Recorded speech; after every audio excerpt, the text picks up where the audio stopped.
Salut les drops! Petite vidéo tuto pour vous expliquer pourquoi surfer sur des waves et pourquoi rafraîchir votre panorama.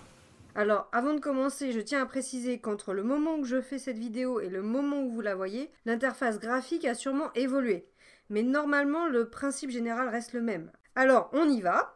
Tout d'abord, qu'est-ce que surfer sur une wave? Alors, dans une vidéo précédente, j'ai expliqué ce qu'était une wave. C'est une astuce écologique. Donc, eh bien d'abord, il faut être connecté, donc avoir renseigné vos informations de login, email et mot de passe. Et vous arrivez sur votre panorama. Alors, vous avez plusieurs endroits pour décider où est-ce que vous allez surfer. Donc, surfer, ça veut dire vous engager à réaliser une astuce. Donc, vous avez tout d'abord le Splash News qui est présent partout dans votre navigation. Il est toujours à droite. Et c'est là où vous voyez toutes les waves qui ont été publiées par des internautes, par d'autres drops que vous, que ce soit des drops qui font partie de votre pool ou pas. En dessous de chaque image dans le Splash News, vous avez un petit bouton, donc actuellement il s'appelle Action. Quand vous cliquez dessus, ça vous fait apparaître tout le menu des stickers. Donc je ferai une petite vidéo pour expliquer exactement ce que c'est. Mais pour ce qui nous concerne, si vous voulez vous engager à réaliser l'action, vous pouvez cliquer directement sur le stickers Surfer sur la wave. Et d'ailleurs, vous avez la petite infobulle qui vous dit vous pouvez vous engager à réaliser cette wave. Donc quand vous cliquez sur Surfer sur la wave, ça va vous demander la fréquence à laquelle vous voulez faire cette action. Donc disons que moi, celle-là en l'occurrence, elle est à faire qu'une seule et unique fois. Et je décide que je la fais le week-end prochain. Voilà, samedi. Hop. À partir de ce moment-là, en fait, la wave va se retrouver dans votre panorama et je vais y revenir. Vous avez d'autres endroits où vous pouvez décider de surfer. Alors d'abord dans le Drop Watcher, par exemple, vous cherchez une action à faire autour des bouteilles en plastique. Donc vous pouvez taper le nom de l'item que vous cherchez, voilà, bouteille en plastique de 500 ml, donc 1 ml. Vous avez bien sûr les informations sur l'impact de sa fabrication. Et à droite, vous voyez Wave associé. Attention, pour ça, il faut vraiment être connecté et avoir renseigné votre login. Donc, wave associé, je vois ne pas utiliser de bouteilles en plastique. Et donc, si je descends, je peux aller encore sur les stickers et décider de surfer. En l'occurrence, je surfe déjà sur cette wave, donc du coup, je ne vois plus le sticker surfer. Par contre, si je décide de me désengager de cette action, eh bien, j'ai le sticker arrêté de surfer. Et enfin, vous avez un dernier endroit où vous pouvez décider de surfer, c'est en allant rechercher des waves. Donc dans la rubrique wave, rechercher une wave et vous pouvez regarder ce qu'il y a en ligne ou vous pouvez directement taper le nom de différentes waves, par exemple vélo, voilà, réparer mon vélo.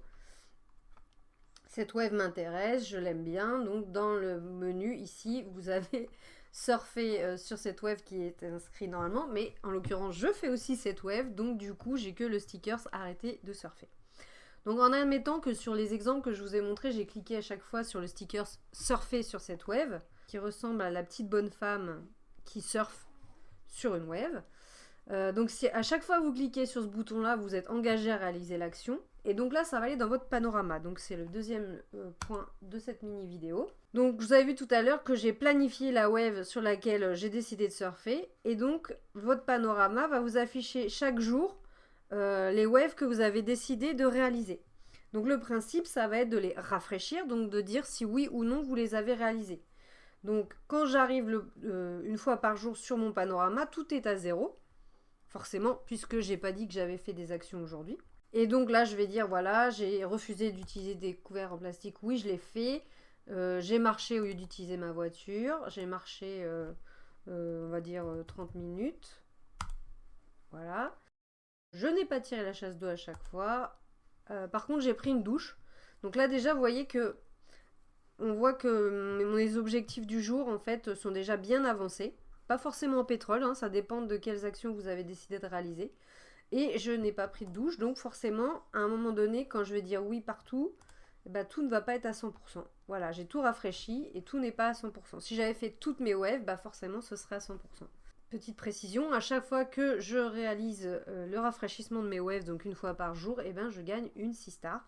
Donc le but étant que vous reveniez régulièrement pour dire ce que vous avez fait. Donc voilà ce que j'avais à vous dire par rapport au surfing et au panorama. Dernière petite chose, une fois que vous avez rafraîchi vos waves, vous pouvez quand même retourner sur les waves que vous êtes en train de faire en allant dans Wave Surfing.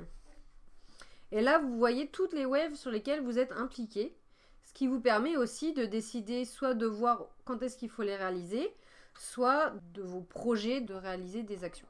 Voilà. Et si vous voulez en chercher une en particulier, eh bien, vous tapez le nom de l'item ou un mot-clé. Donc par exemple, bouteille, je dois pouvoir retrouver, voilà, ne pas utiliser de bouteilles en plastique. Dans une autre vidéo, je vous expliquerai la différence entre le surfing et les waves perso, mais je pense que déjà, on est bien pour cette vidéo. Donc je vous dis à très bientôt pour de nouvelles aventures. Allez, à bientôt les drops, salut!